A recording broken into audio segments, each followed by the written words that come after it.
বললে বলছে তোমরা তো শূন্য। আমরা বললাম হ্যাঁ, আমরা জেলেও শূন্য, আমরা ইলেকটোরাল বন্ডের চিটিংবাজিতেও শূন্য,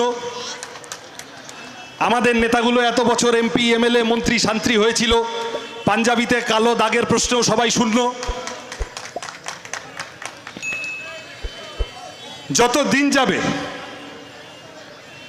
যারা ঢাল তরোয়াল ভুরি ভুরি আছে তারা বিভিন্ন অন্যান্য ইস্যু যা রাজনীতিবিদদের কথা বলার বিষয় হতে পারে না,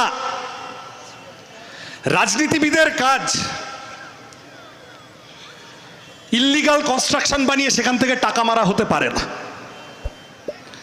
রাজনীতিবিদের কাজ গরুর দুধে সোনা খোঁজা হতে পারে না, রাজনীতিবিদের কাজ পেট্রোল ডিজেল রান্নার গ্যাসের দাম কমানো, স্কুলগুলো বন্ধ হয়ে যাচ্ছে সেইগুলো কি করা